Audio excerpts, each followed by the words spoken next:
समय रैना को आईपीएल की टीम बनानी है और उसके लिए उसको बीसीसीआई के पास जाना पड़ेगा, उनको पैसा देना पड़ेगा, प्लेयर्स के पास जाकर उनको पैसा देना पड़ेगा और बहुत सारे स्पॉन्सर्स भी आएंगे, उससे उसको पैसा मिलेगा, टिकट से पैसा मिलेगा और अच्छा खासा प्रॉफिट हो सकता है। लेकिन चेक तो करना पड़ेगा ना कि प्रॉफिट हुआ या नहीं हुआ। तो इसके लिए समय रैना को अकाउंटिंग आनी चाहिए, लेकिन आती तो नहीं है। लेकिन अकाउंटिंग में सिर्फ डेबिट क्रेडिट नहीं होता। अगर आपको शुरू से शुरुआत करनी है, अच्छे से सीखना है, बेसिक बनाना है, तो उसको आप अकाउंटिंग इक्वेशन से शुरू कर सकते हैं और आपको यहाँ पे दो इंपैक्ट देखने को मिलेंगे। अगर बीसीसीआई को पैसा दिया है तो वो आपको पार्टिसिपेट करने का राइट दे रही है आईपीएल में।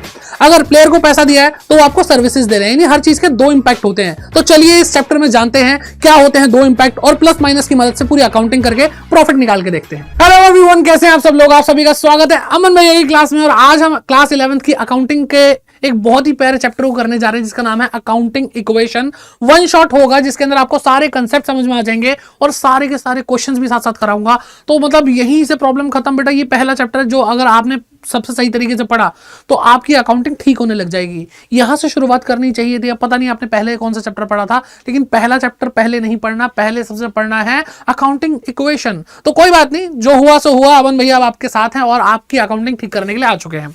तो चलिए इस वीडियो को शुरू करते हैं।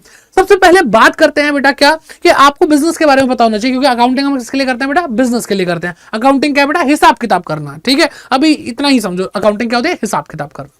ठीक है, तो हिसाब किताब किसका बेटा? बिजनेस का कर रहे हैं। ठीक, तो चलो अब बिजनेस के बारे में थोड़ी बात करते हैं।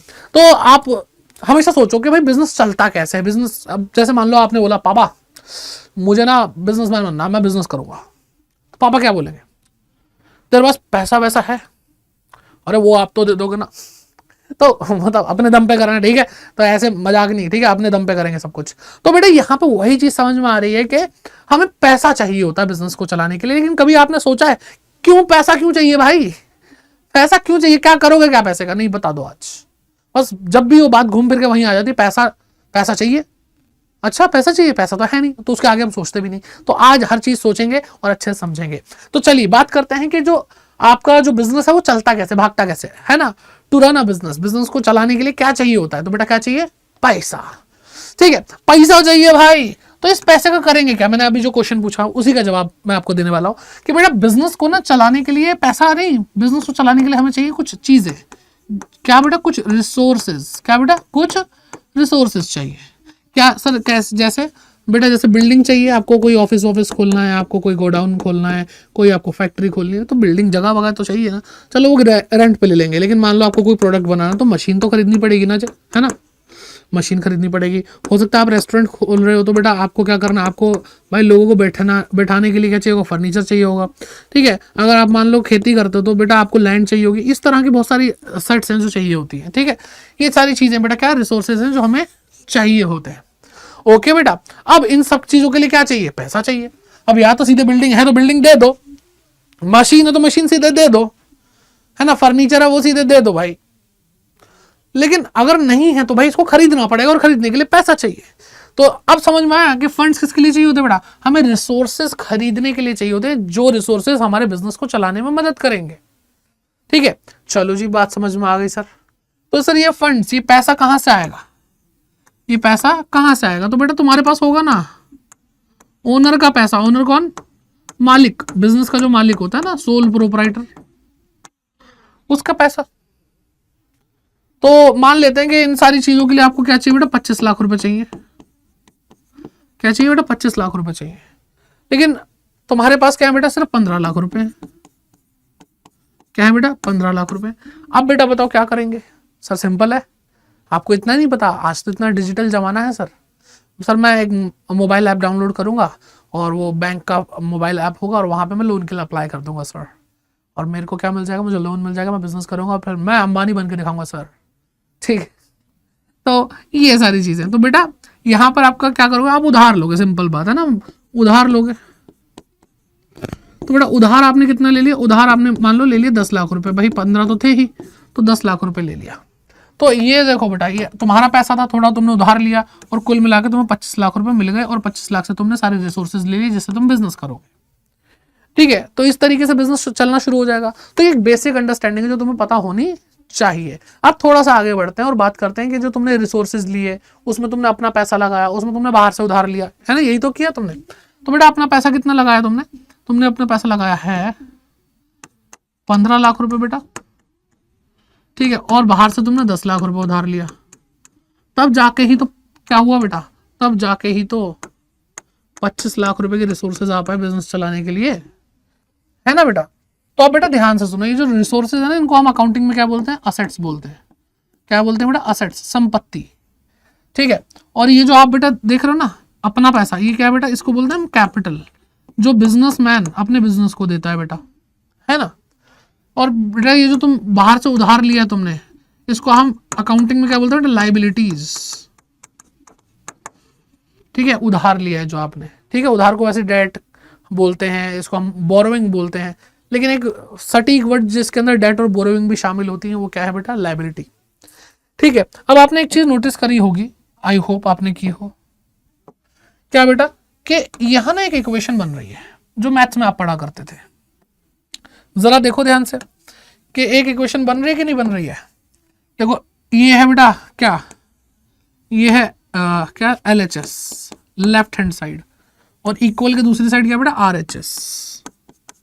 पढ़ते थे ना मैथ्स में, थोड़ा बहुत पढ़ा होगा, पढ़ा नहीं होगा तो सुना तो होगा।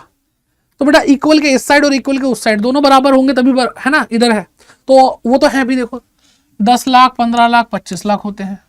तो हमें यहां से समझ में आ गया कि asset is equal to capital plus liability, और ये बेटा एक इक्वेशन बन गई। क्या बन गई बेटा, इक्वेशन बन गई। और ये इक्वेशन आप कौन सा सब्जेक्ट में पढ़ रहे हो, अकाउंटिंग के अंदर, है ना। तो ये क्या है बेटा, ये अकाउंटिंग इक्वेशन है। क्या है, ये एक अकाउंटिंग इक्वेशन है। आई होप आपको बात समझ में आ रही है। और इस तरह से इस चैप्टर का नाम पड़ा अकाउंटिंग इक्वेशन, है ना।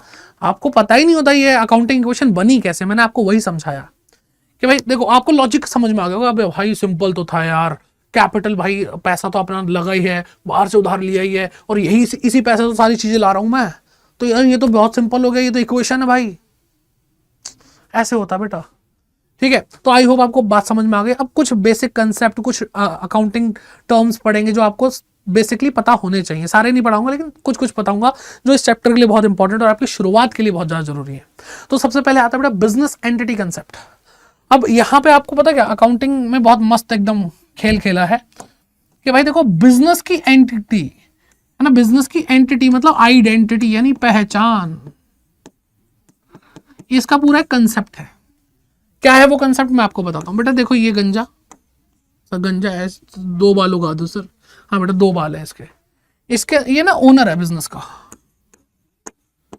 क्या बेटा ओनर है, और इसका ये बिजनेस है।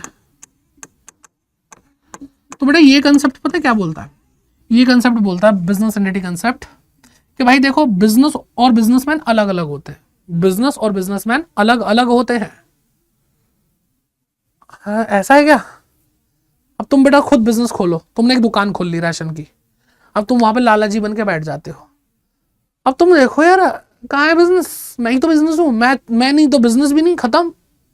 लेकिन अकाउंटिंग ऐसा नहीं कहती, अकाउंटिंग कहती कि देखो तुम भी बाहर हो बिजनेस से, तुम हो गए मालिक अपने घर में, लेकिन अकाउंटिंग के टाइम पे तुम मेरे लिए सेकंड पर्सन हो, तुम और मैं एक नहीं है। रोमांटिक होने की जरूरत नहीं है यहाँ पे, ठीक है ना। बिजनेस ये बोलता है कि मेरे साथ रोमांटिक होने की जरूरत नहीं है। तो वो कह रहे हैं भाई देखो ओनर अलग है। तो इसका मतलब क्या, अब जैसे मैं आपको समझाता हूं कि ये पेन मेरे हाथ में है ना बेटा, तो क्या ये पेन मैं खुद को दे सकता हूं, नहीं दे सकता सर। सिंपल सी बात है, आपने अगर आप अपने आप को पेन देने की कोशिश करोगे तो आप एक हाथ से दूसरे हाथ में दे दोगे, पहले भी आपके पास था अब भी आपके पास है। वही तो बात है बेटा कि मेरे पास अगर कोई चीज है तो मैं खुद को नहीं दे सकता वो चीज, वो ऑलरेडी मेरे पास है। तो कहते हैं कि बिजनेसमैन बिजनेस में पैसा लगाता है, तो यानी 2 लोग होंगे तभी तो पैसा लगा रहा है वो, बिजनेस को एक अलग पहचान दो ना। तो इसलिए बेटा यहां पे बोला जाता है कि बिजनेस और बिजनेसमैन अलग अलग होते हैं, इसलिए बिजनेस को कुछ हमारा ओनर दे पाता है, इसलिए ओनर कुछ दे पा रहा है। मेरी बात समझ में आई कि अगर ये दोनों एक ही होते, जैसे मैं मान लो मैं बिजनेस और मैं ही बिजनेसमैन हूं, तो मैं खुद को कैसे दे दूंगा, वो तो मेरे पास ऑलरेडी है, तो ये कंसेप्ट ही खराब हो जाता। इसलिए ये बोला जा रहा है कि दोनों अलग हैं, तभी जो ओनर है जो बिजनेसमैन है वो बिजनेस को कुछ दे पा रहा है। अब वो बिजनेसमैन जो भी बिजनेस को देता है बेटा, एनीथिंग जो भी वो दे रहा है बेटा, चाहे वो क्या हो बेटा, पैसा हो, क्यों पैसा पैसा करती है, क्यों पैसे पे तू मरती है, ठीक है पैसा, ठीक है, या फिर कोई असेट हो, असेट तो पढ़ लिया अब तुमने, कोई भी वस्तु भी दे देंगे ना तो बेटा वो बिजनेस के लिए क्या बेटा, ये कुछ भी दे रहे हैं हमें जो भी, ये तो गलत ही बना दिया मैंने, हाँ, तो हम जो भी दे रहे हैं बेटा, हम जो भी दे रहे हैं इस बिजनेस को, anything invested by the owner in the business is called capital. क्या बोलते हैं बेटा इसको, हम जो भी ये दे पा रहा है उसको हम बोलते हैं कैपिटल। तो इस कंसेप्ट की वजह से, बिजनेस एंटिटी कंसेप्ट की वजह से कैपिटल का जन्म हुआ। जो आपने पढ़ा ना कैपिटल, ये जो आपने कैपिटल पढ़ा, तो ये बेटा बिजनेस एंटिटी कंसेप्ट की वजह से आया। अगर बिजनेस एंटिटी कंसेप्ट नहीं होता तो बेटा फिर कैपिटल भी नहीं आती, क्योंकि ये दो अलग हैं तभी ये कुछ दे पा रहा है और जो भी ये दे रहा है वो कैपिटल है। ठीक है, इसलिए ये समझना बहुत जरूरी था।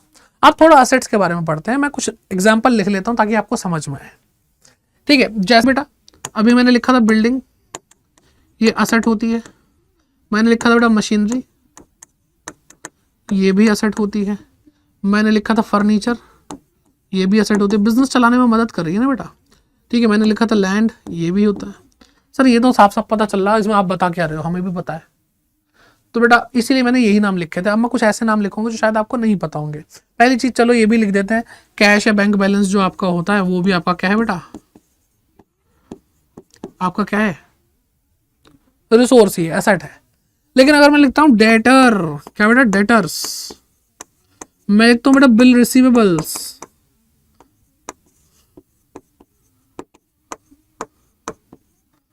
ठीक है, तो ये सारी चीजें अब आपको ना अजीब लगने लगेंगी। मैं लिखता हूं बेटा क्या, मान लो एडवांस एक्सपेंसेस, वो चलो बाद में लिख दूंगा, मैं बाद में समझा दूंगा, अभी पहले इतना समझ लेते हैं।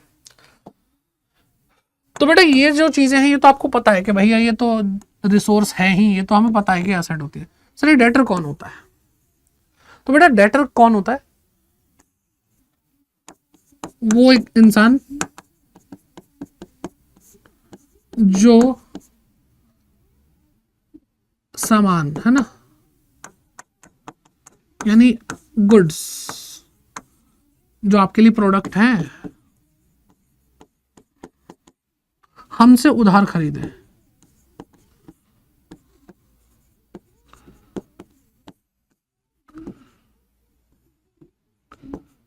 ठीक है बेटा, जो हमसे उधार खरीदे।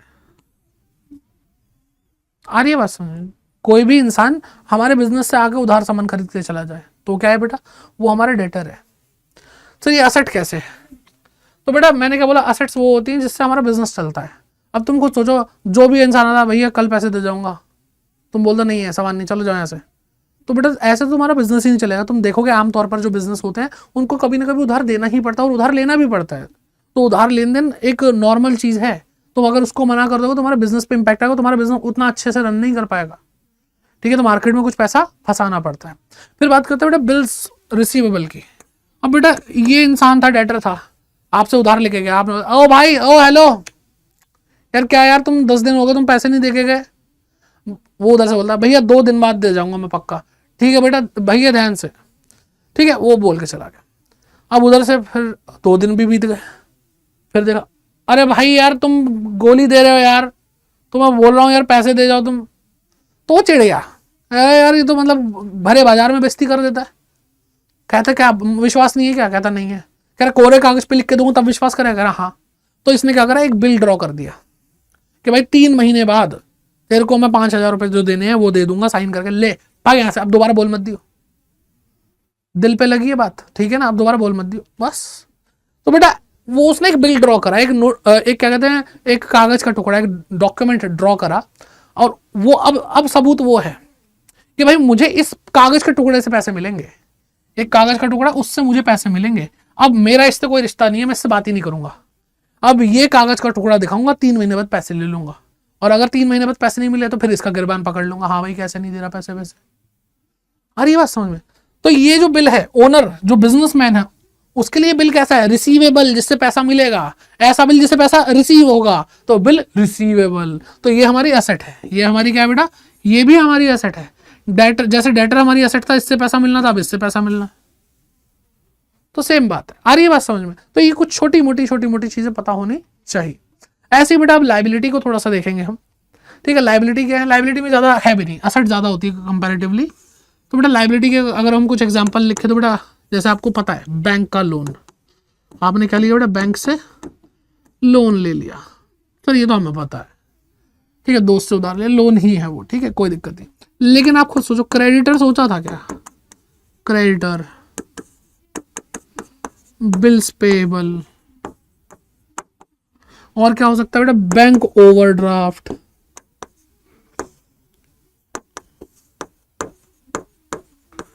आ रही बात समझ में, एटसेट्रा, और भी है, ठीक है, मैंने अभी कुछ मेन बातें लिख दी।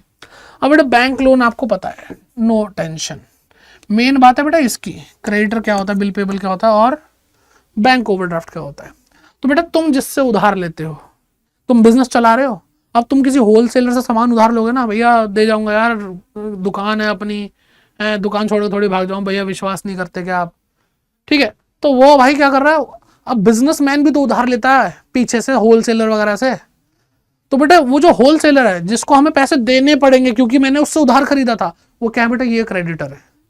जिससे पैसे लेने हो वो डेटर, और जिसको पैसे देने हो वो क्रेडिटर। आ रही है बात समझ में? तो डेटर असेट होती है और क्रेडिटर क्या होते हैं, क्योंकि पैसे देने होते हैं, तो वो हमारी लाइबिलिटी होती है, हमारा उधार होता है, ठीक है। जिससे है ना, लिखो, जिससे हमने गुड्स उधार खरीदे हैं,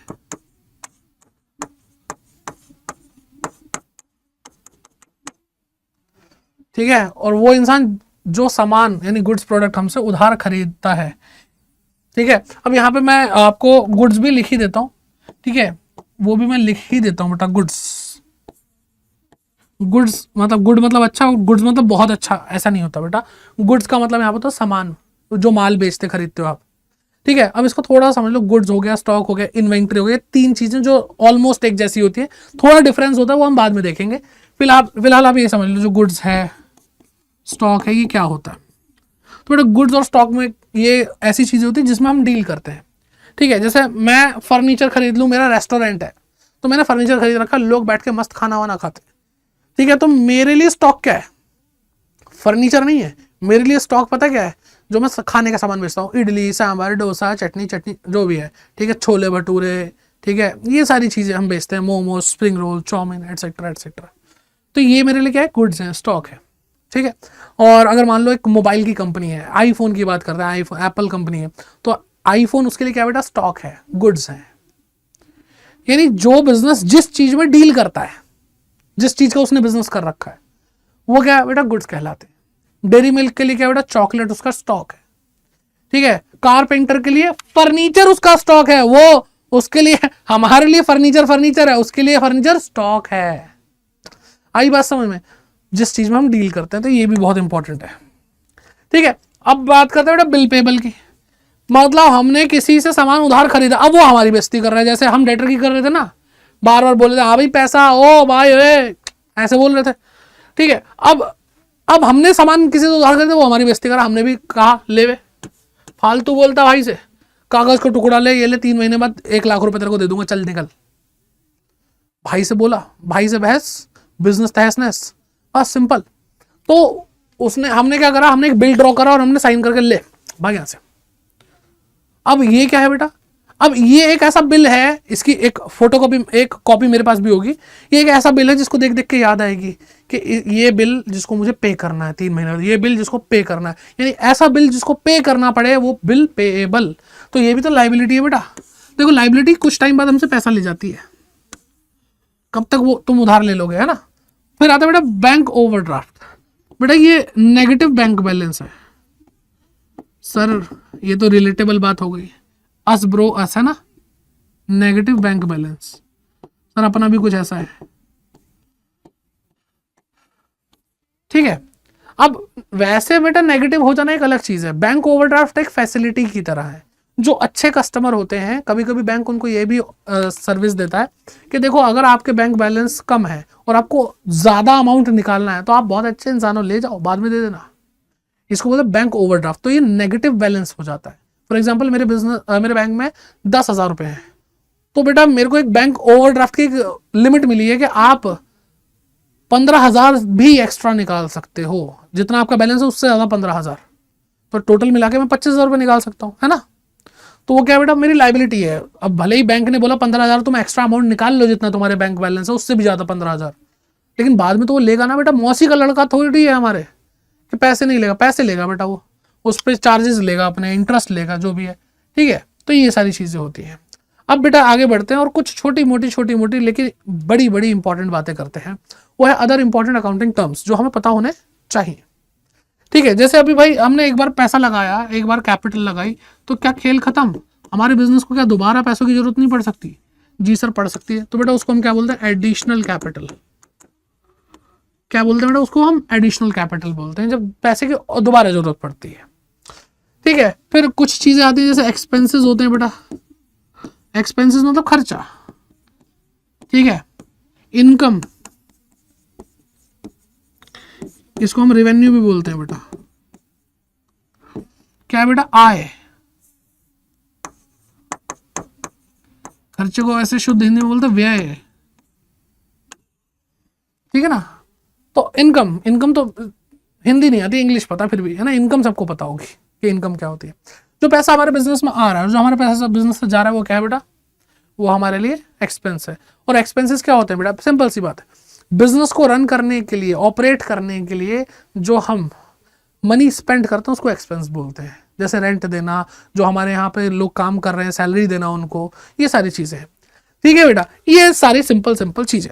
अब थोड़ा सा आगे बढ़ते हैं। ऐसी प्रॉफिट लॉस तो आपको पता ही होगा। फिर आता है बेटा क्या? ड्रॉइंग्स।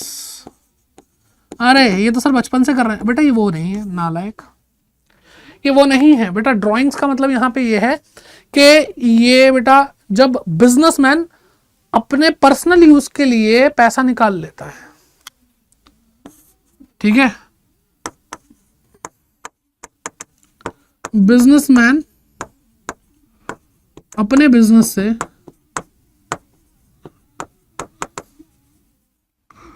पर्सनल यूज के लिए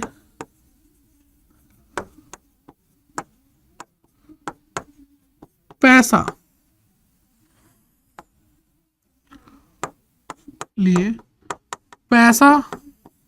या कोई और असेट निकाल लेता है,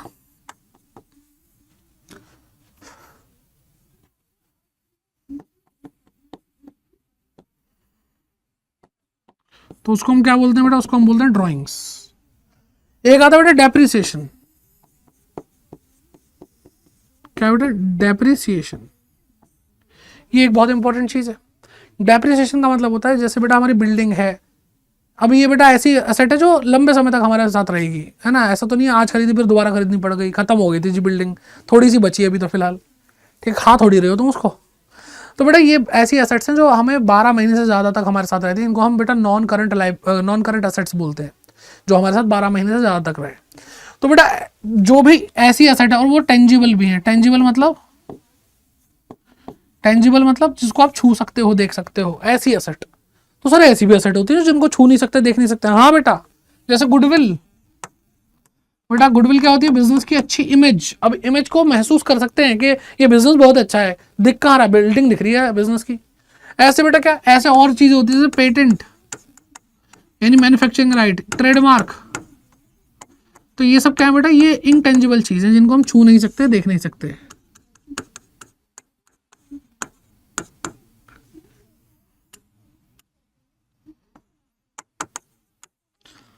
ठीक है, ये सारी चीजें। खैर ये इतना नहीं है आपके 11th में, ठीक ठाक मैंने चलो इतना बता दिया, बहुत है।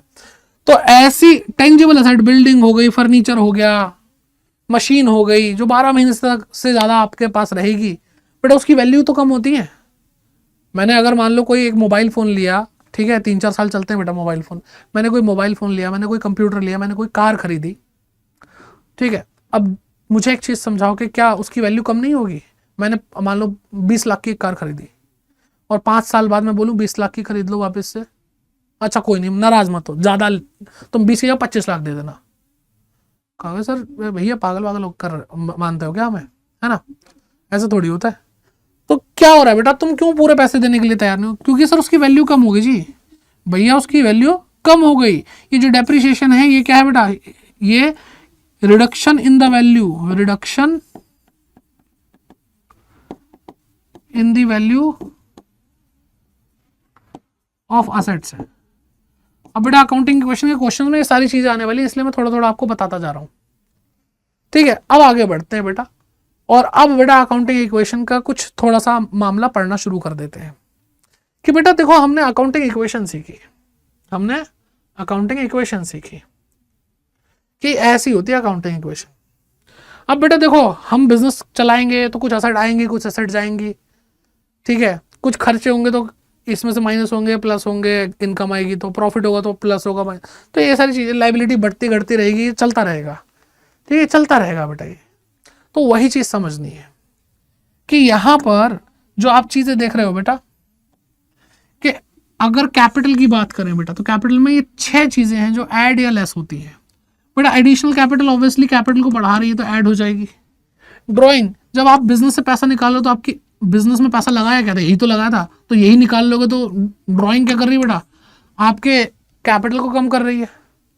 इनकम, बेटा इनकम आपके बिजनेस में आ रही है तो आपकी कैपिटल बढ़ेगी, ऐड हो जाएगा, है ना। इनकम इनकम इनकम, ठीक है। एक्सपेंसेस क्या करेंगे बेटा, एक्सपेंसेस हमारा खर्चा है बेटा, पैसा जा रहा है तो कैपिटल में से माइनस होगा, पैसा यही तो लगाया हुआ है, जो हमने पैसा लगाया हुआ उसको कैपिटल ही तो बोल रहे हैं। अगर वो खर्च हो रहा है तो भाई कैपिटल माइनस होगी ना।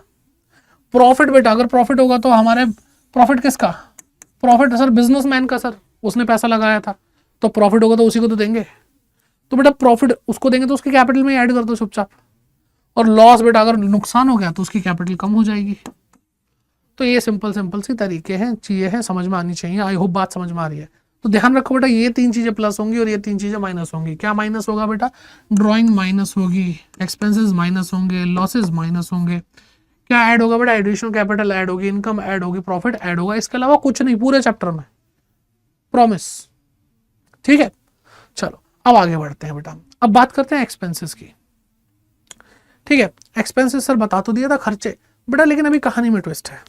अभी एक चैप्टर जो आप पढ़ोगे, लेकिन वो मैं आपको यहीं के यहीं समझा देता हूँ ताकि जो इस चैप्टर में उसका इम्पैक्ट आएगा वो आपको समझ में आ जाए। तो बेटा खर्चे की बात कर रहे हैं, एक्सपेंसेस की बात कर रहे हैं। मान लो रेंट, एग्जाम्पल ले लेते बेटा। रेंट, रेंट क्या है बेटा, हमारे लिए खर्चा है। क्या आपने भाई फैक्ट्री वैक्ट्री कहीं खोली थी अपनी, उसका रेंट देते हो। ठीक है, कोई एक तारीख होती है, मान लो 1 तारीख को देते हो या 10 तारीख को देते हो, कभी तो वो रेंट देते हो हर महीने की पहली तारीख को, हर महीने की 10वीं तारीख को। तो बेटा वही चीज है, अगर आप रेंट पे करते हैं 10th ऑफ एवरी मंथ,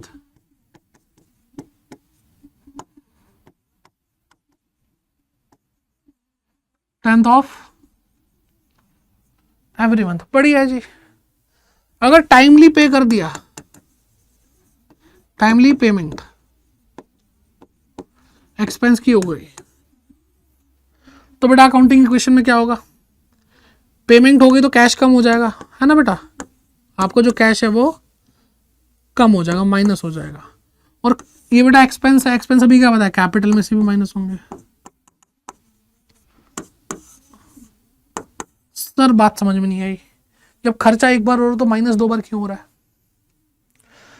तो बेटा देखो, हम पढ़ते हैं double entry book keeping system, और यहाँ पे आपको क्या समझाया जाता है, यहाँ पे आपको समझाया जाता है कि देखो जो भी चीज़ें हो रही है ना, जो भी चीज़ें हो रही है उसके 2 इम्पैक्ट है। कि अगर मैंने मान लो भाई होलसेलर से गुड्स खरीदे तो उसको पैसा भी तो दूंगा, तो 2 चीज़ें हो रही हैं, कैश जा रहा है और गुड्स आ रहे हैं। बात तो सही है। अगर बेटा मैं तुम्हें सामान बेचता हूं, तुम कस्टमर हो, तो तुम्हें सामान बेचूंगा तो गुड्स जा रहा है, पैसा आ रहा है, तो 2 चीजें हुई ना। ऐसे ही बेटा एक्सपेंस है, एक्सपेंस है तो हमारी कैपिटल कम हो रही है और हमारा कैश भी कम हो रहा है। सर अभी तक सारी बात समझ में आ गई, गुड्स आ रहा है, पैसा जा रहा है, सब समझ में आ रहा है। सर ये नहीं समझ में आ रहा कि 2 बार पैसा कम क्यों हो रहा है। यहां पे तो 2 बार पैसा कम हो रहा है, कुछ नहीं रहा। तो बेटा आप ध्यान से सुनो, हमने क्या पढ़ा था बेटा, asset is equal to capital plus liability, हाँ यही पढ़ा था। अब बेटा असेट मान लो मैंने 1,10,000 रुपये लगाई, चलो, और बेटा वो 10,000 रुपये कैश के रूप में आया, है ना, 10,000 रुपये कैश आया होगा। कि अगर मैंने कैपिटल लगाई तो वो रिसोर्स भी तो हमारे पास आ गया, जैसे ही मैंने जो भी मैं दे रहा हूं, मैं मालिक हूं बिजनेस का, मैं जो भी दे रहा हूं बिजनेस को, वो बिजनेस के लिए असेट है कि नहीं है, तो असेट साइड पे मैं कैश ऐड करूंगा। जब मैंने कैपिटल दी तो मैंने उसको बोला कि ले बेटा तेरे पास एक रिसोर्स आ गया कैश नाम का, तो दो इम्पैक्ट तो शुरू से थे। अब बेटा जब खर्चा होगा तो ये कम हो रहा है, मान लो मैंने जो रेंट पे किया वो 500 रुपए किया है, तो बेटा जो पैसा मैंने रिसोर्स दिया था वो रिसोर्स भी तो कम हो गया बेटा। आई बात समझ में कि मालिक का पैसा कम हो गया तो उसको हम असेट भी तो बोल रहे थे, वो भी तो कम हो गई, बस सिंपल है। तो हर चीज के दो इम्पैक्ट आपको देखने को मिलेंगे बेटा यहाँ पे, ठीक है। और क्वेश्चन करते करते आप बार बार यही सीखोगे, अच्छा इसके भी दो इम्पैक्ट है, इसके भी दो इम्पैक्ट है। और कभी कभी ये जो दो इम्पैक्ट है वो टुकड़ों में आएंगे, मतलब एक इम्पैक्ट है उसके 4 हिस्से होंगे और 2-3 हिस्से होंगे, और एक इम्पैक्ट उसका एक हिस्सा होगा या 2-3 हिस्से होंगे। वो जब क्वेश्चन करेंगे आपको अच्छे समझ में आएगा, ठीक है। तो जब हम टाइमली पेमेंट करेंगे तो कैश कम होगा, कैपिटल कम होगी बेटा, है ना। अब बेटा अगर हम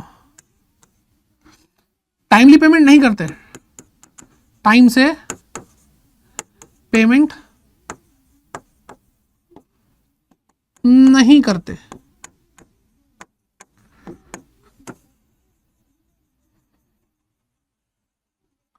जब मैं टाइम से पेमेंट नहीं करूंगा तो बेटा क्या हो जाएगा कि भाई 10 तारीख थी, 10 तारीख निकल गई, अब बेटा 12, 15 जो भी तारीख है, ठीक है। फॉर एग्जांपल अभी क्या चल रहा है, नवंबर है, 10 नवंबर को देना था बेटा, हमने इस टाइम पे रेंट नहीं दिया और अभी तक वो पे ही नहीं हुआ, और आज आ रही है बेटा 17 या 20 नवंबर है ना, 17 नवंबर कर लेते हैं, तो 17 नवंबर आ चुकी है और बेटा 10 नवंबर से हमने दिया ही नहीं, तो बेटा अभी तक पेमेंट नहीं करी है, not paid, till not paid.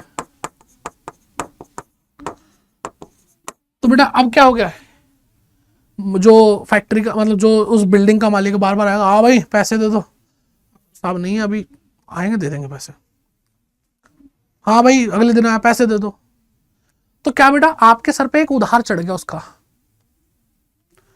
कि भाई उसको पैसे देने थे नहीं दिए। यही तो उधार होता है। उधार होता क्या है, यही होता है कि मैंने स्टॉक खरीदा उधार, पैसे देने थे नहीं दिए, तो वो क्रेडिटर बन गया।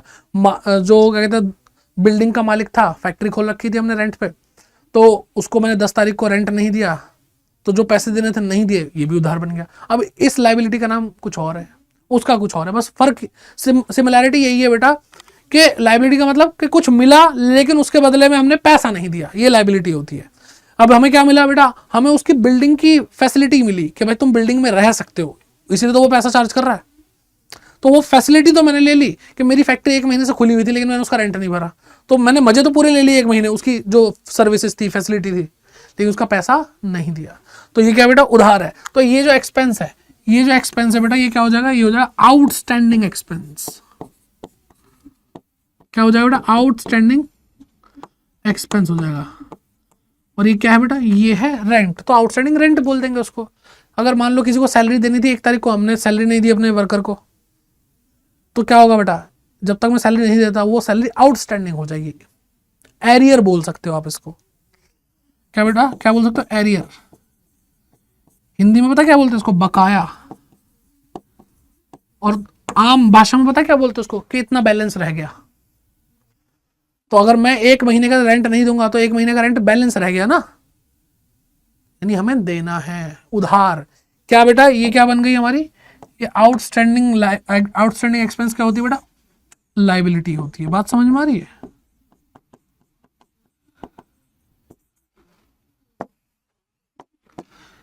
अब वही बात करते हैं बेटा पेड बिफोर द डेट। भाई जिस डेट पे पेमेंट करनी थी उस डेट से भी पहले मैंने पे कर दिया, तो बेटा इसको बोलते हैं एडवांस में पेमेंट करना। तो ये क्या हो जाएगा बेटा, एडवांस एक्सपेंस हो जाएगा। क्या हो जाएगा, एडवांस एक्सपेंस। कि भाई 10 नवंबर को हमें पेमेंट करनी थी, तो जब हम पेमेंट करेंगे, हमने कहा 4 महीने का रेंट ले लो, चलो तो नवंबर का भी ले लो, दिसंबर, जनवरी, फरवरी, जय हिंद। तो हमने क्या करा, एडवांस में पैसा दे दिया। अब अगर वो मुझे बोलता कि नहीं नहीं तुम अभी खाली करो, तो हम कहेंगे जितना एडवांस में दिया वो पैसा वापस लाओ। और बेटा देखो असेट की खासियत क्या होती है, असेट वो होती है जो जाते जाते पैसा दे करके जाती है।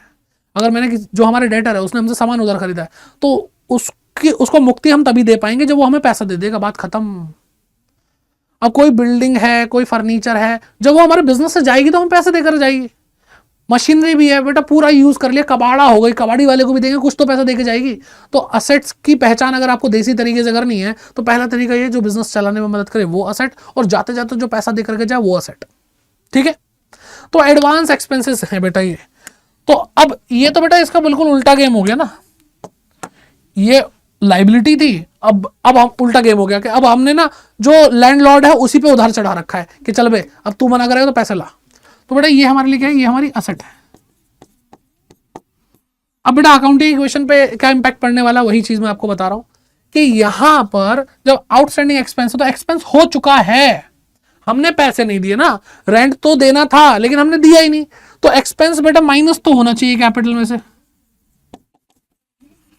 पैसा नहीं दिया, देखो कैपिटल में तो माइनस होगा, जिस दिन डेट आ चुकी है उस दिन खर्चा हो चुका, खर्चा माइनस होगा। एक्रूअल बेसिस के हिसाब से कर रहे हैं बेटा हम, एक्रूअल बेसिस के हिसाब से। सर अब ये क्या आ गया बेटा, मैं आपको बताता हूं। देखो अकाउंटिंग दो तरीके से होगी यहाँ पे, या तो कैश बेसिस पे या फिर एक्रूअल बेसिस पे। आप मुझे एक बात बताओ कि जब तक आप पेमेंट नहीं कर देते तब तक आप खर्चा नहीं मानते क्या? अगर आप 10 अक्टूबर को आपने रेंट पे जगह ली थी और अब क्या बेटा 10 नवंबर आ चुकी है, तो क्या आपके सर पे कर्जा चढ़ा कि नहीं चढ़ा? चढ़ा ना।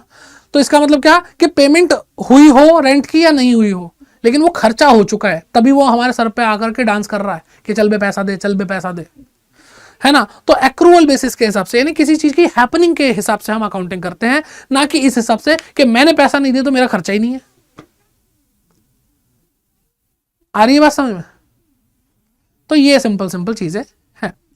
तो यहां पर बेटा कैपिटल माइनस होगी और कैश तो गया ही नहीं, तो बेटा यहां पर उसकी जगह एक लाइबिलिटी आ गई। लाइबिलिटी साइड पे आप क्या लिखोगे? लाइबिलिटी में ऐड करोगे क्या बेटा? आउटस्टैंडिंग रेंट या आउटस्टैंडिंग जो भी एक्सपेंस है। और बेटा अगर हम जिस तारीख को हमें पैसा खर्च करना था, जिस तारीख को एक्सपेंस हुआ था, उससे पहले ही मैं पे कर चुका हूं, तो बेटा सिंपल सी बात है, कैश तो जा चुका, तो कैश तो माइनस होगा ही होगा। और खर्चा नहीं हुआ है, मैंने दिसंबर जनवरी फरवरी का जो रेंट की डेट थी वो आई भी नहीं है, वो रेंट अभी हुआ ही नहीं है, मैंने फिर भी पे कर रखा है, तभी तो एडवांस पेमेंट कहते हैं उसको। तो बेटा कैश माइनस हो चुका है, लेकिन यहां पे असेट पे ऐड होगा एक चीज। असेट में क्या ऐड होगा? एक असेट क्रिएट हो चुकी है तुम्हारी, जिसका नाम है एडवांस एक्सपेंस या एडवांस रेंट। ठीक है, एडवांस को हम प्रीपेड एक्सपेंस भी बोलते हैं, जो पहले पे कर दिया जाए। प्री मतलब पहले, पेड मतलब पे कर दिया। ठीक है, तो ये चीजें आपको ध्यान रखनी है। अकाउंटिंग इक्वेशन के मैं आपको ट्रीटमेंट बताता हुआ चल रहा हूं। और सेम बेटा इनकम में भी यही होने वाला है। इनकम में क्या होगा बेटा? इनकम में टाइम से रिसीव हो गई,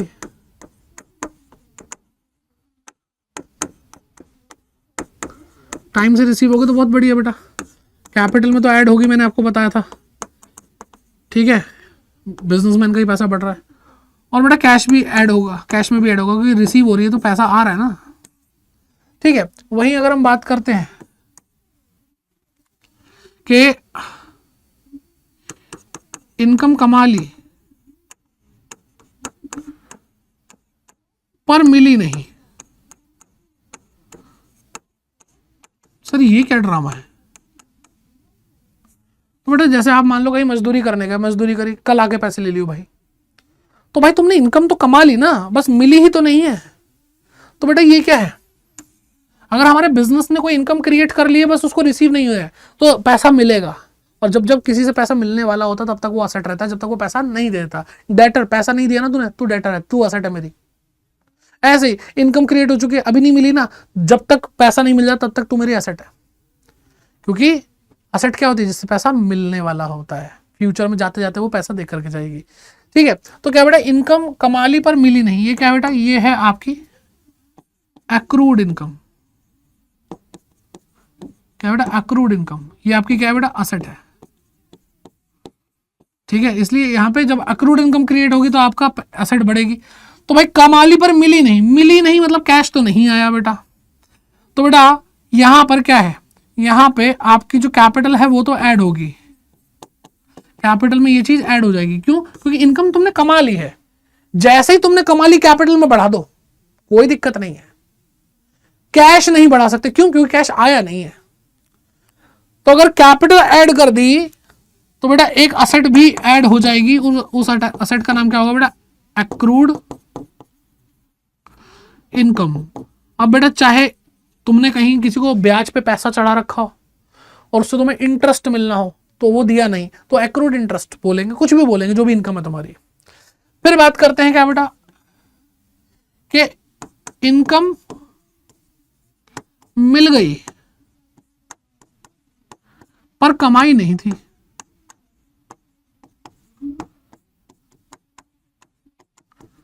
तुम बेटा अपने सेठ के पास गए, साहब मैं कल नहीं आ पाऊंगा, और क्या बीवी की तबीयत खराब है, साहब थोड़े पैसे मिल जाते ना तो मैं आके आके आके हिसाब किताब कर लेंगे साहब। चल ठीक है, जा अपनी बीवी का ध्यान रखियो। तो क्या बेटा वो जो काम नहीं भी किया उसकी भी पैसे लेके आ चुका है, एडवांस में सैलरी ले ली है उसने, ठीक है। तो ऐसी सैलरी उसके ऊपर क्या है बेटा? ऐसी सैलरी उसके ऊपर लाइबिलिटी की तरह है कि वो पैसा जो तुम्हारी जेब में रखा है पर तुम्हारा तो नहीं है, तो लाइबिलिटी है, सिंपल सी बात है ना, लाइबिलिटी है बेटा। तो ये क्या है बेटा? ये है एक लाइबिलिटी यानी उधार। तो यहां पे इनकम कमाई क्या तुमने? नहीं, इनकम कमाई नहीं तो कैपिटल में ऐड करोगे? नहीं। पैसा मिला? हाँ, तो कैश तो ऐड कर लो बेटा, पैसा तो मिलेगा तो कैश में एसेट साइड पे ऐड हो जाएगा। और अभी कमाई नहीं है, लाइबिलिटी है, तो लाइबिलिटी तो क्रिएट हुई है जी। देख रहे हो ना, दो इंपैक्ट आ रहे हैं। उस लाइबिलिटी का नाम क्या है बेटा? उसका नाम है एडवांस इनकम, प्रीपेड इनकम, जो भी तुम बोलना चाहो, एडवांस इनकम, प्रीपेड इनकम, ठीक है बेटा। तो ये अब काम आएंगे आपको चीजें। अब बेटा क्वेश्चन करेंगे, अब आएगा मजा कि हाँ सर अब मजा आ रहा है। चलो बच्चों, तो क्या है क्वेश्चन? कह रहे हैं prepare an accounting equation from following. अब जो आपने इतनी मेहनत करके सारी चीजें मेरे साथ समझी हैं, अब वो धीरे धीरे उनको अंजाम देने का वक्त आ चुका है। तो सर सब पेन पेपर उठाएंगे और मेरे साथ क्वेश्चन करना शुरू करेंगे। कह रहे हैं बेटा started business with cash 50,000 and goods 30,000। तो कुछ भी दे दे भाई तू, ठीक है, बिजनेसमैन तू भाई कुछ भी दे दे, हम तो उसको कैपिटल में भी ऐड कर देंगे। दो इंपैक्ट है। तो कुल मिला के वो 50,000 का कैश और 30,000 के गुड्स ला रहा है। तो हमारे लिए तो उसने क्या दिया? 80,000 रुपए की चीज दे दी हमें, ठीक है। तो started business with cash and goods, तो 80,000 रुपए बेटा मैं कहां पे ऐड कर दूंगा? कहां पे ऐड कर दूंगा? कैपिटल में ऐड कर दूंगा, ठीक है बेटा। फिर बेटा क्या कैश लाया, कैश कितना? 50,000 रुपए लेके आया, और बेटा 30,000 रुपए वो स्टॉक लेकर आया, ठीक है जी, कर दिया ऐड। यहां पे कोई क्रेडिटर था क्या? जी नहीं। कोई आउटस्टैंडिंग रेंट था? जी नहीं, कोई दिक्कत नहीं है, ये हो गया। फिर आता है बेटा purchase goods for cash, goods खरीदा बेटा कैश में 30,000 रुपए, और क्रेडिट में करण से खरीदा बेटा 20,000 रुपए। तो करण से हमने सामान उधार खरीदा, करण कौन हो गया बेटा? हमारा क्रेडिटर हो गया। जिससे हम सामान उधार खरीद लें वो हमारा क्रेडिटर बन जाता है, ठीक है। तो बेटा सामान उधार करें, 30,000 का कैश खरीदा, तो 30,000 रुपए तो गए होंगे बेटा, मैंने अगर कैश में गुड्स खरीदे हैं तो, ठीक है। और मैंने 50,000 रुपए का उधार सामान खरीदा है, 50 ही था ना, 20 था, सॉरी, हाँ 20,000। तो बेटा मेरे क्रेडिटर बढ़ गए जिसका नाम करण था, हमें नाम से मतलब नहीं है। तो बेटा कुल मिला के 20 और 30 50,000 का स्टॉक आ गया। तो बेटा 50,000 के दो इंपैक्ट, एक तो स्टॉक आया और पैसा गया, लेकिन पैसा 30,000 ही गया। तो बेटा वो जो दूसरा 50,000 का इंपैक्ट था उसके दो टुकड़े हैं, एक 30,000 रुपये पैसा गया और एक 20,000 रुपये क्रेडिटर आया। देखो इधर कुछ माइनस होना इज इक्वल टू उधर को कुछ प्लस होना, बात तो एक ही है। देखो इंपैक्ट कैसे होता है कि अगर असेट बढ़ रही है तो बेटा एक असेट कम भी होनी चाहिए। फॉर एग्जाम्पल स्टॉक खरीदा तो बढ़ रहा है तो कैश कम भी होना चाहिए। अगर ऐसा नहीं हो रहा तो मान लो स्टॉक बढ़ रहा है तो तुमने उधार खरीदा तो तुम्हारी लायबिलिटी भी बढ़ रही है, तो दोनों ऐड होंगे। तो स्टॉक खरीदा तो कैश कम हो रहा है और क्रेडिटर आ रहा है तो लायबिलिटी बढ़ भी रही है, तो दोनों ही हो रहा है यहाँ पे, ठीक है। अब बेटा हमने दो अकाउंटिंग इक्वेशन की बात कर ली है, तो अब यहाँ पर हम क्या करते हैं, यहाँ पे हम न्यू इक्वेशन, हर बार न्यू इक्वेशन बनाएंगे, तो हम यहाँ पे न्यू इक्वेशन बना रहे हैं। तो 50,000 थे 30,000 रुपये चले गए तो बेटा 20,000 रुपये बचे, 30,000 रुपये का स्टॉक था, 50,000 का और ले लिया बेटा, 80,000 रुपये का स्टॉक आ गया, इज इक्वल टू क्रेडिटर अब 20,000 रुपये का हो गए, कोई आउटस्टैंडिंग रेंट नहीं है और यहां पे भी कोई इंपैक्ट आया नहीं बेटा, ठीक है।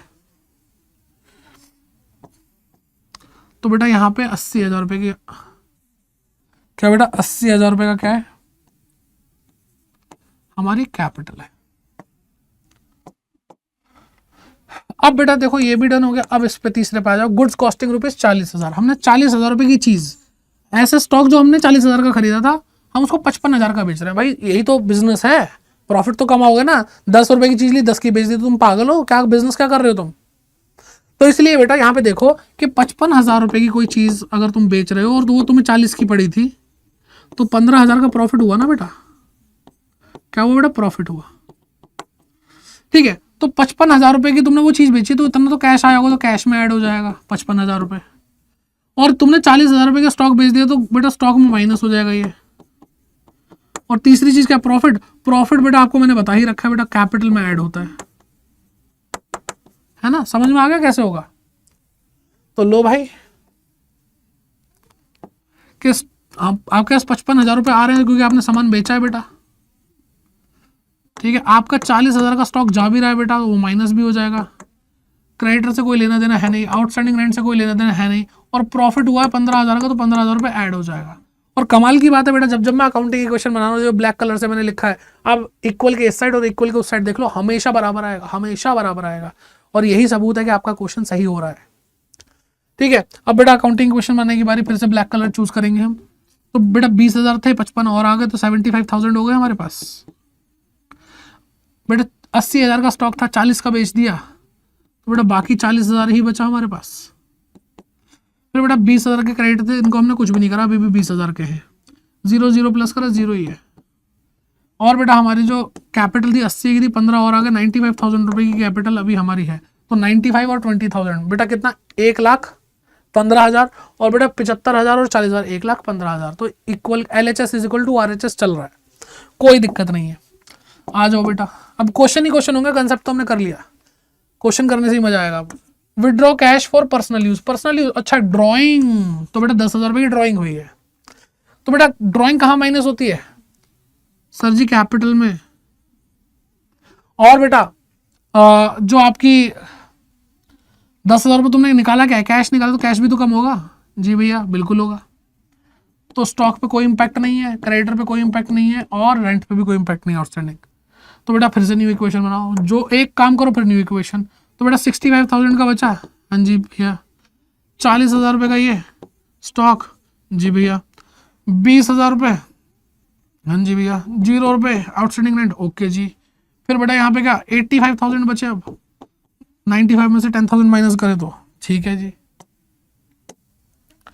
हो गया बेटा। अब देखो लास्ट चल रहा है बेटा, रेंट आउटस्टैंडिंग 20 कितना बेटा, 2,000 रुपये, यानी खर्चा हो चुका है रेंट का, मैंने अभी तक पे नहीं किया, ओ अब पे नहीं किया, तो चलो पे नहीं किया तो कैश में तो माइनस नहीं होगा, तो 0, स्टॉक में भी कोई इंपैक्ट है नहीं, ठीक है, हमारा जो क्रेडिटर है उस पर भी कोई फर्क नहीं पड़ता, लेकिन आउटस्टैंडिंग रेंट एक लाइबिलिटी आ चुकी है बेटा, कितना, 2,000 रुपये। और बेटा खर्चा हो तो चुका है ना, और अगर खर्चा सिर्फ हो चुका, भले पे हो या ना हो, एक्रूअल बेसिस के हिसाब से वो कैपिटल में माइनस हो जाएगा, ठीक है। बस अब बना देते बेटा, लास्ट खत्म, 5 ही थी बेटा, 5 ही थी, हमने सारी कर ली। तो 65,000 रुपीज हमारा फाइनल अमाउंट आ रहा है कैश का, 40,000 रुपये हमारे पास स्टॉक अभी भी पड़ा है, 20,000 रुपये का करना अभी भी क्रेडिटर है हमारा, 2,000 रुपये का आउटस्टैंडिंग रेंट है, और बेटा 83,000 की कैपिटल है, ठीक है। अब बेटा LHS RHS सब मैच कर लो, सब बराबर आ रहा है, ठीक है। चलो अब पानी पी लूँ मैं, उसके बाद शुरू करते हैं। अभी आगे और क्वेश्चन करना है, अभी एक बहुत इंपॉर्टेंट क्वेश्चन कराने वाला हूँ, और बेटा ये टाइप 1 क्वेश्चन है, अभी टाइप 2 क्वेश्चन, एक और तरीके के क्वेश्चन होते हैं, वो भी पेपर में देखे जाते हैं, तो उसको भी हम करेंगे, ठीक है। चलो हाँ जी बच्चों, तो चलिए शुरू करते हैं, अब आगे कंटिन्यू करते हैं अपने चैप्टर को, और एक और क्वेश्चन, और ये ना क्वेश्चन पहले जो हमने ट्रांजैक्शन करी है छोटा सा ही क्वेश्चन था, अब बेटा थोड़ा सा अच्छा लेवल का क्वेश्चन है, तो इस तरह के क्वेश्चन अगर आप प्रैक्टिस करेंगे तो आपको सारी की सारी जो अकाउंटिंग क्वेश्चन की प्रॉब्लम है वो बिल्कुल भी आने वाली, ठीक है। तो चलिए स्टार्ट करते हैं, और ये रहा, देखो सबसे पहले क्या बोल रखा है कि अकाउंटिंग क्वेश्चन बना लो, डी मोहापात्रा, ये आपको आपकी बुक में भी क्वेश्चन मिल जाएगा, बहुत प्यारा क्वेश्चन है। ठीक है, कैश ला रहा है बेटा 50,000 रुपये, 1,00,000 रुपये चेक से। ठीक है, गुड्स है 60,000 रुपये के, मशीनरी 1,00,000 रुपये की, फर्नीचर 50,000 रुपये का। अब सारी की सारी जो भी चीजें लाया है वो सब कुछ कैपिटल में तो काउंट होगा ही, और दूसरी साइड असेट साइड में भी ये हम शो करने वाले हैं। ठीक है, तो 50 और 50, 1,00,000, 2,00,000, 3,00,000, 3,60,000 रुपये। ठीक है बेटा, तो हम यहाँ पे 3,60,000 रुपये लिखेंगे। सबसे पहले 3,60,000 रुपये हम लिखने वाले हैं, और यहाँ पे आइटम्स कुछ ज्यादा है तो थोड़ा सा और हम पेन को है ना पतला कर लेते हैं ताकि जगह कम घेरी जाए। 3,60,000 रुपये। अब क्या क्या लाया बेटा, क्या क्या लाया, ये लेके आया cash, bank, stock, machinery, furniture. तो बेटा कैश, बैंक, स्टॉक, मशीनरी और फर्नीचर। ठीक है, मुझे लगता है अभी भी जगह कम पड़ेगी हमें, तो भाई 50,000 रुपये ये लेके आया, 1,00,000 रुपये बैंक में, और स्टॉक बेटा 60,000 रुपये का, और मशीनरी बेटा कितने की है, 1,00,000 रुपये की है, प्लस फर्नीचर कितने का बेटा, फर्नीचर हमारा 50,000 रुपये। ठीक है, थोड़ा सा इसको इधर खिसका लेंगे हम। अब यहाँ पे बोला बेटा, ये तो डन हो गया। यहाँ पे बोला 1/3 ऑफ द गुड्स, जो भी गुड्स थे, कितने थे गुड्स बेटा, 60,000 रुपये के गुड्स थे, उसको हमने बेच दिया, 1/3 बेच दिया, यानी 60,000 का 1/3, 1/3 यानी 20,000 रुपये की कॉस्ट का हमने गुड्स बेच दिया। ठीक है, कितने में बेचा, 10% प्रॉफिट। अब 20,000 का 10% प्रॉफिट कितना होता है बेटा, 2,000 रुपये होता है, तो हमने ये 22,000 रुपये में बेचा। ठीक है, कह रहे हैं half of the payment is received, कह रहे हैं भाई आधा पैसा मिल गया, यानी 20 की चीज 22 में बेची और उसमें से भी आधा पैसा यानी 11,000 रुपये हमें मिल गया, तो कैश बढ़ गया होगा बेटा। और बाकी नहीं मिला, इसका मतलब बाकी 11,000 रुपये के हमारे डेटर क्रिएट हुए है ना, डेटर आ गए है ना। तो बस ये अब ट्रीटमेंट करना है हमें। तो सबसे पहले तो हमें क्या करना पड़ेगा बेटा, हमें कितना 11,000 रुपये का कैश मिला, हमने ऐड कर लिया। बैंक में हमें कुछ नहीं मिला बेटा, स्टॉक में हमारा 20,000 का 1/3 का स्टॉक चला गया, मशीनरी में कोई चेंज नहीं है, फर्नीचर में कोई चेंज नहीं है। ठीक है, 2,000 रुपये का क्या आ गया बेटा, हमारा प्रॉफिट आ गया। और इधर बेटा डेटर भी आ चुके हैं, डेटर यहाँ पे तो 0 थे, यहाँ पे बेटा 11,000 रुपये के डेटर भी है। ठीक है, लाइबिलिटी काट के यहाँ लिख लेंगे। ठीक है, स्पेस का थोड़ा इशू रहता है इस तरह के क्वेश्चंस में। ठीक है, तो यहाँ पे 0, यहाँ पे 0, बाकी देखते हैं, अभी और कोई आइटम आ गई तो दिक्कत हो सकती है। तो यहाँ पे बेटा क्या करेंगे, 50,000 और 11, 61,000 रुपीज़ हो गए। यहाँ पे 1,00,000 रुपीज़ हो गए बेटा बैंक के। यहाँ पे 40,000 बचे स्टॉक, 60 में से 20,000 का तो बेच दिया बेटा। 1,00,000 रुपए की मशीनरी है, देख रहा है आप लोगों को स्क्रीन पे, थोड़ा छोटा लिखा हुआ है लेकिन हाँ ज़्यादा छोटा लिखा हुआ है। ठीक है, मैं थोड़ा सा और इसको लिखता हूँ, 61,000, 1,00,000,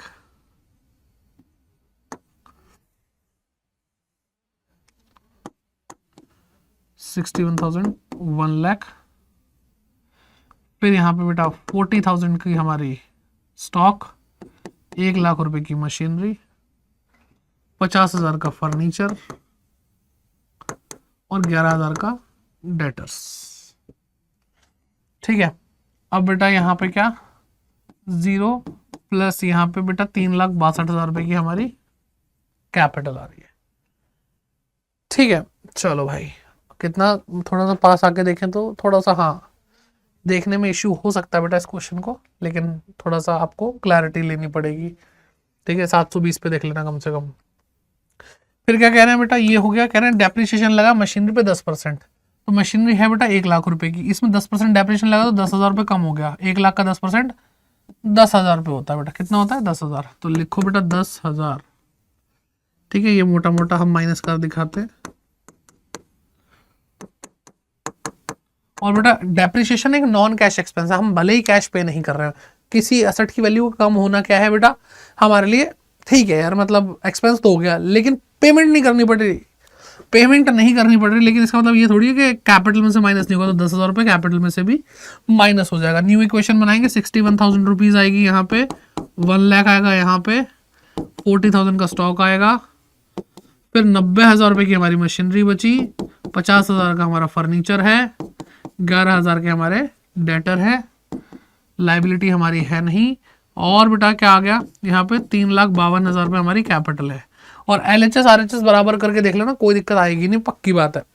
ठीक है, अब बेटा ये भी हो गया। ये देखते हैं बेटा, कैश विड्रॉ करा बेटा कितना, 10,000 रुपये का ड्रॉइंग है बेटा, तो कैश विड्रॉ 10,000 रुपये, तो बेटा 61,000 में 10,000 जाएंगे, बाकी कोई चीज़ नहीं, कोई चीज़ नहीं, कोई चीज़ नहीं। ये जीरो बनाने में बहुत इरिटेशन होगी आपको, लेकिन कोई बात नहीं, मुस्कुराते चलिए और काम करते चलिए।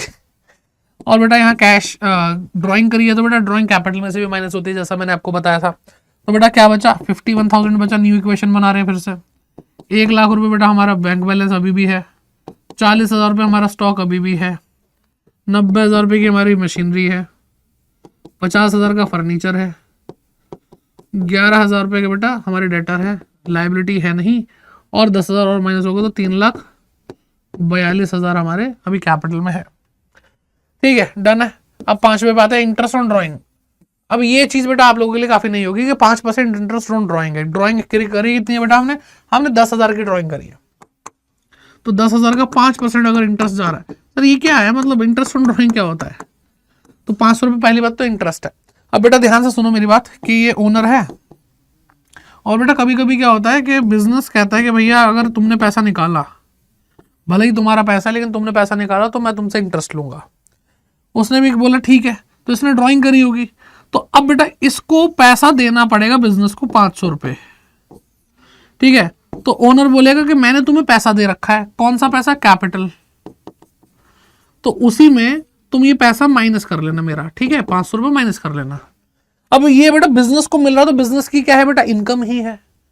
बिजनेस की क्या है बेटा, इनकम ही है, तो ये ऐड भी तो हो जाएगा, ये इनकम ऐड होती है। तो ये ऐड क्यों हुआ, क्योंकि ये बिजनेस को मिल रहा था, बिजनेस की इनकम है। और ये माइनस क्यों हुआ, क्योंकि कैपिटल किसकी थी बेटा, कैपिटल ओनर की ही थी। तो उसने बोला कि भाई मेरे जो पैसे पड़े उसमें से काट लो, तो भाई 500 रुपये ही माइनस होंगे और 500 रुपये ऐड भी हो जाएंगे बेटा, यहीं पे खेल खत्म। ठीक है, बाकी यहाँ पे नो चेंज है बेटा, कोई दिक्कत नहीं है, इसका किसी भी चीज पे इंपैक्ट नहीं पड़ेगा, और 2 इंपैक्ट पड़ रहे हैं और दोनों कैपिटल में ही पड़ रहे हैं।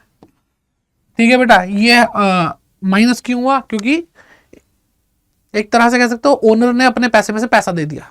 किसको दे दिया, खुद को, मतलब बिजनेस को ही दे दिया। आ रही है बात समझ में? तो ये चीज है बेटा, डन। अब बेटा कोई इंपैक्ट नहीं आया, 3,42,000 है अभी भी, फिर 0, फिर 11,000 ये, फिर 50,000 ये, फिर 90,000 ये, फिर 40,000 ये, मतलब बस वही है, थोड़ा टाइम टेकिंग होता है, लेकिन हम भाई ऊपर से लिखना जोड़ना कितना आसान है। तो ये हमारी न्यू इक्वेशन बन रही है, 51,000, 1,40,000, 90,000, 50,000, 11,000 इज इक्वल टू 0 प्लस 3,42,000। ठीक है, अब पेज चेंज करना पड़ेगा तो लिखना भी पड़ेगा। ठीक है, 51, 41, 51, 1, 40, 90, 50 का फर्नीचर, 11 का डेटर। क्या बात है, मुझे तो याद है। फिर क्या बेटा, 3,42,000 रुपये, और लाइबिलिटी यहाँ पे लिखी हुई है हमने, तो ये 0 है, डन। अब बेटा लास्ट की 2 बची हैं, बस जगह हमारे पास जितनी उतने में हम बेस्ट करेंगे। Good sold to Gupta, Gupta को गुड सोल्ड करे बेटा, बेचे 10,000 रुपये के, एंड रिसीव बिल रिसीवेबल, उससे हमें क्या मिल गया, बिल रिसीवेबल मिल गया। भैया हमें कोई दिक्कत नहीं, बस हमारे पास जगह कम है, नालायक। तो बेटा आपको बिल रिसीवेबल यहीं से लिखते हुए चलना पड़ेगा, और 0 0 0 0 करेंगे, और यहाँ पे भी थोड़ा सा जगह बनानी पड़ेगी। और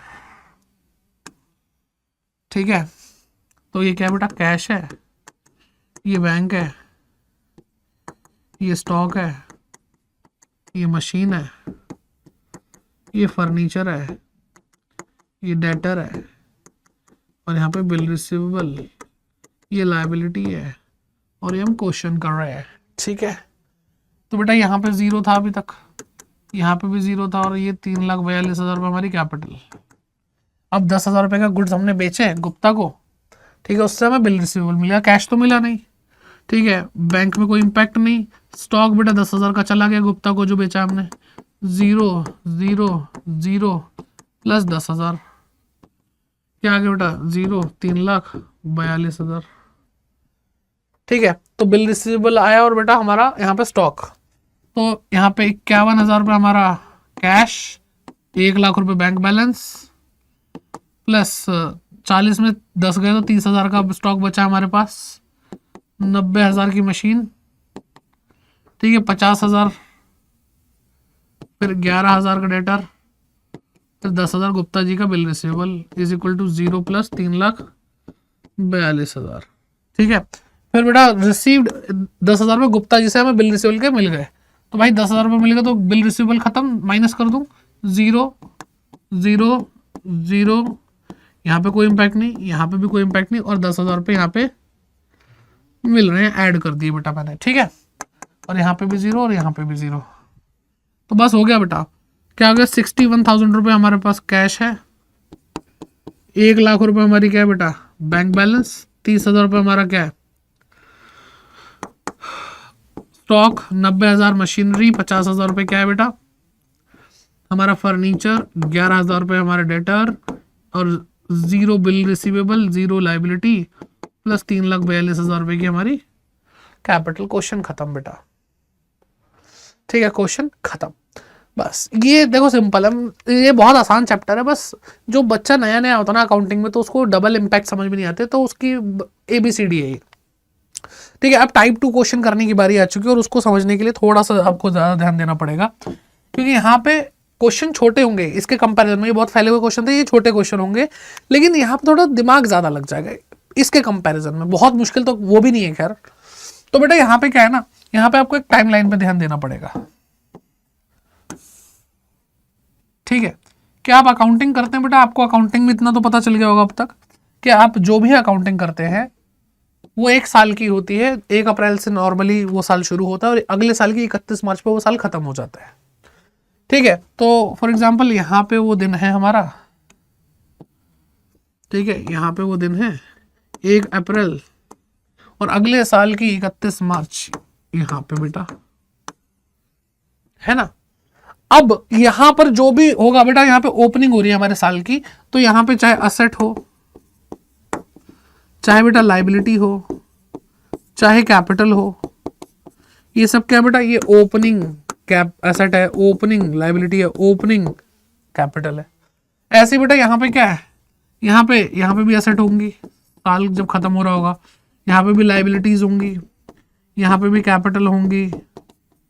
ठीक है, तो ये सब क्या है बेटा क्लोजिंग, शॉर्ट में लिख रहा हूँ closing asset, closing liability, closing capital.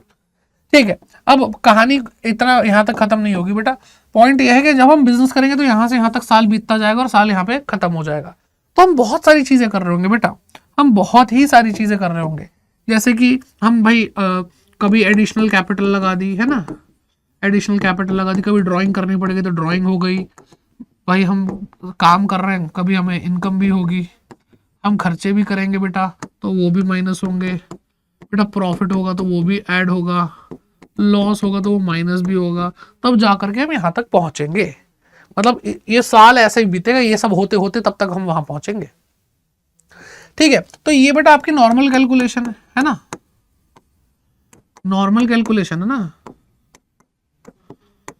अब आपको पता है ये बैलेंसेज ही बताने होंगे आपसे, बार बार क्या पूछा जाएगा, बैलेंस बताओ, बैलेंस बताओ जी, बैलेंस बताओ, कि आपको निकालना है कि ओपनिंग कैपिटल कितनी है, आपको निकालना है कि भाई क्लोजिंग एसेट कितनी है, ऐसी चीजें पूछी जाएंगी इस तरह के क्वेश्चंस में।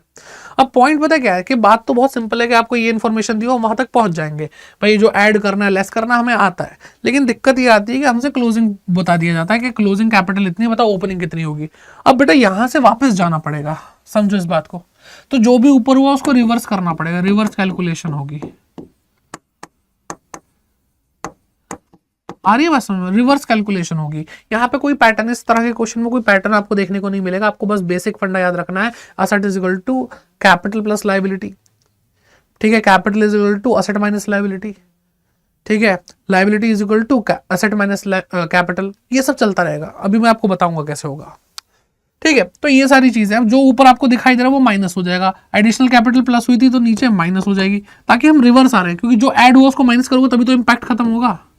ठीक है, ड्रॉइंग माइनस हुई थी तो बेटा अब वो ऐड हो जाएगी।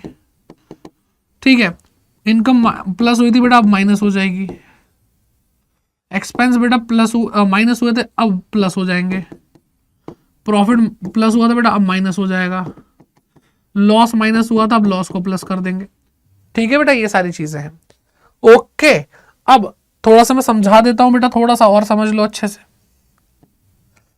क्या बोल रहे हैं, देखो हमने पढ़ा है ना कि asset is equal to capital plus liability. बस बेसिक सी जो मैथ है ना बेटा, बेसिक सी जो बच्चों वाली मैथ है वो आपको पता होनी चाहिए कि भाई इस जो प्लस की चीज है उसको इधर लेके जाऊंगा तो माइनस की हो जाएगी, है ना, तो कैपिटल का पता चल जाएगा। तो हम क्या करेंगे, लाइबिलिटी को इधर लेके आएंगे एसेट के पास, तो एसेट के पास आके तो बेटा ये माइनस हो जाएगी। तो अब मैं अकाउंटिंग इक्वेशन जो हमने पहली बार पढ़ी उसके अलग अलग रूप दिखा रहा हूँ। ये भी तो हम इस चीज को ऐसे भी तो लिख सकते हैं, हम इस चीज को ऐसे भी तो लिख सकते हैं बेटा, liability is equal to asset minus capital, है ना, कि भाई एसेट के पास अब कैपिटल ले आओ तो लाइबिलिटी निकल जाएगी। तो आप इस जो अकाउंटिंग इक्वेशन है उससे कुछ भी निकाल सकते हो, लेकिन एक चीज का ध्यान रखना है आपको कि अगर आप ओपनिंग एसेट निकाल रहे हो तो यहाँ पे ओपनिंग कैपिटल और ओपनिंग लाइबिलिटी का ही इस्तेमाल करोगे। अगर आप बेटा क्लोजिंग लाइबिलिटी निकाल रहे हो तो क्लोजिंग एसेट और क्लोजिंग कैपिटल का ही इस्तेमाल करोगे ऑब्वियसली, है ना। इस चीज का आपको ध्यान रखना है। तो चलिए बेटा एक क्वेश्चन करके देखते हैं, आपको समझ में आ जाएगा, टेंशन मत लो, टेंशन ना लो, अमन भैया है ना करा देंगे।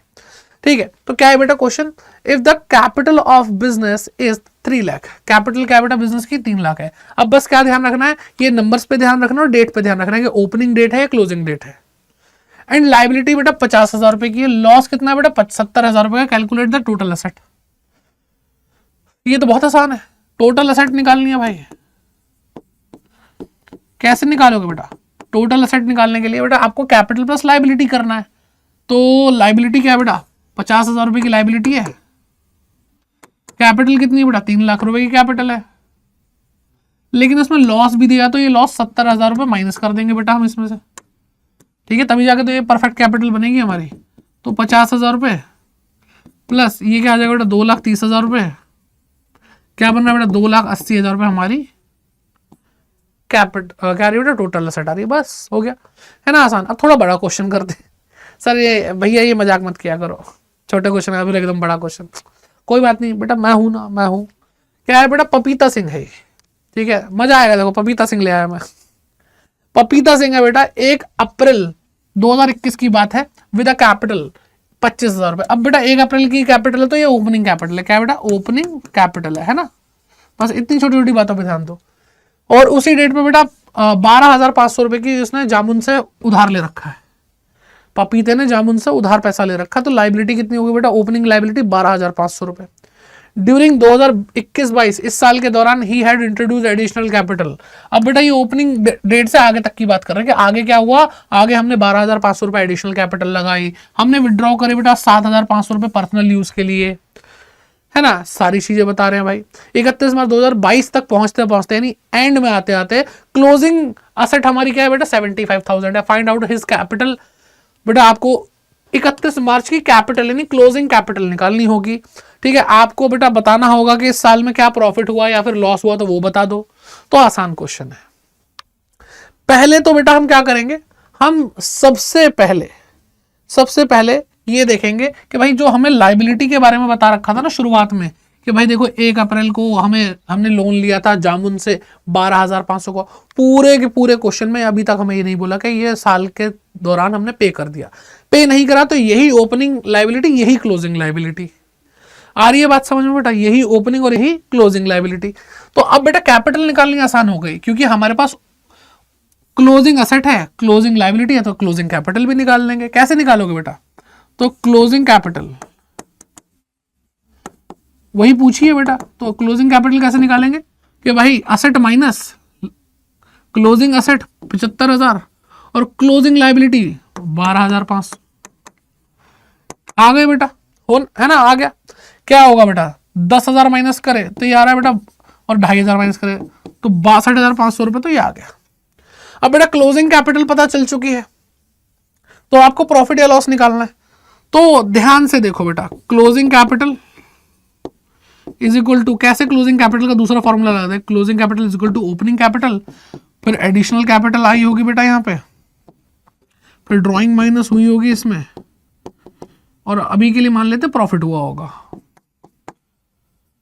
ठीक है, अगर प्रॉफिट नहीं हुआ तो ये ऑटोमेटिकली माइनस में आ जाएगा। तो बेटा हमें ये तो पता ही है 62,500। ओपनिंग कैपिटल बेटा 25,000 रुपए है। एडिशनल कैपिटल कितनी बता रहे हैं भाई, कह रहे हैं एडिशनल कैपिटल हमने 12,500 रुपए लगाई है। ड्राइंग कितनी है, 7,500 की ड्राइंग है, और प्रॉफिट हमें निकालना ही है, प्रॉफिट या लॉस है ना। अब बेटा देखो इन सारी चीजों को उठा के उधर पटक दो, प्रॉफिट आ जाएगा। तो प्रॉफिट क्या बनेगा, प्रॉफिट क्या बनेगा बेटा, देखो पहले तो मैं 12,500 में 7,500 माइनस करूंगा तो 5,000 आएगा, 5,000 को इसमें जोड़ दूंगा 30,000 आएगा। तो मैं 62,500 जो ये है उस 30,000 को इधर लेके जाऊंगा, यानी इसके पास आएगा तो बेटा वो माइनस हो जाएगा ना। तो आपका प्रॉफिट क्या आ रहा है बेटा, 32,500 रुपए का प्रॉफिट आ रहा है बस। नेगेटिव आता तो लॉस होता। ठीक है, सिंपल है बेटा, हो गया है ना, आसान क्वेश्चन। अब एक और क्वेश्चन कर लो बेटा इसी बात पे, प्रैक्टिस देखो मैंने बोला ना प्रैक्टिस करा के भेजूंगा, परफेक्ट बना के भेजूंगा यहां से। तो लो अब अगला क्वेश्चन क्या आ रहा है, और दोनों जुड़े हुए क्वेश्चन है, ए और बी दोनों कनेक्टेड क्वेश्चन है। ठीक है, लिखा है ए हैड अ कैपिटल, बेटा कितनी 75,000 रुपए की कैपिटल है 1 अप्रैल को। ठीक है, ओपनिंग कैपिटल है। ही हैड ऑल्सो गुड्स, उसके पास गुड्स है बेटा 15,000 रुपए के। ओके जी, which he had purchase on credit. अब बेटा यहाँ पे इन्होंने एसेट तो बता ही नहीं, लेकिन गुड्स बता रहे थे। फिर बाद में इन्होंने बोला अच्छा ये क्रेडिट पे लिया, तो यानी ये अल्टीमेटली हमें बताना चाह रहे थे कि भैया इतने के क्रेडिटर हैं, तुम्हारी लाइबिलिटी है 15,000 रुपए की ओपनिंग। ठीक, and the payment had not been made, ये भी क्लियर कर देगा पेमेंट तुमने की भी नहीं है, यानी क्लोजिंग भी यही होगी। Find out the value of total asset, आपको टोटल असेट की वैल्यू बतानी है। ठीक है, चलो जी, तो सबसे पहले टोटल असेट बताना ना,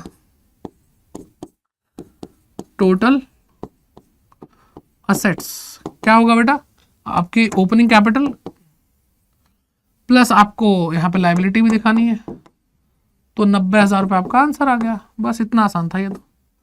फिर अब बी पे आ जाओ बेटा, after a period of 1 month. अब देखो इसी को कंटिन्यू कर रहे हैं, देखो लाइन देखो कैसे लिखे कि 1 महीने बाद की बात है। He came to know that he had suffered a loss, उसको पता चला कि भाई लॉस हुआ 1,700 रुपए का, और पैसा विड्रॉ भी करा बेटा पर्सनल यूज के लिए, कितना 800 रुपए।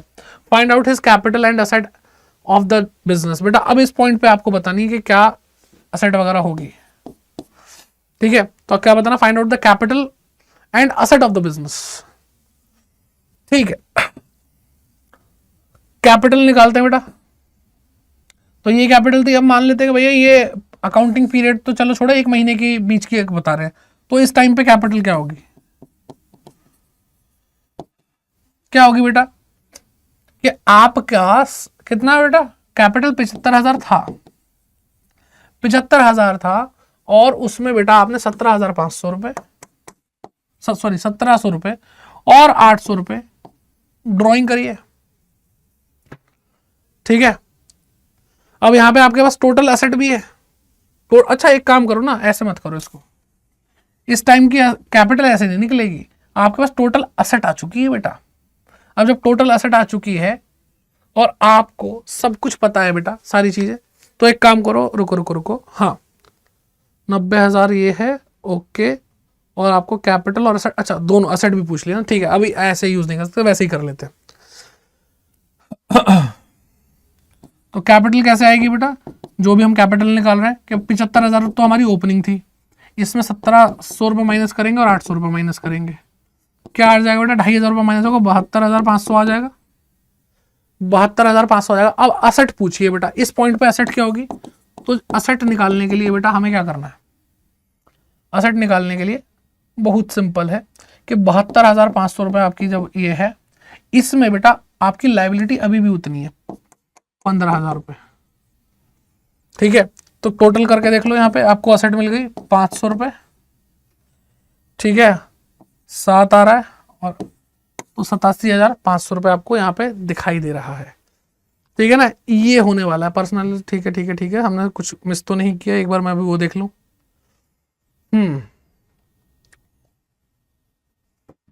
ठीक है, 15,000 रुपये ये है, और आपको टोटल असेट भी यहाँ पे ये वाली बता दी थी।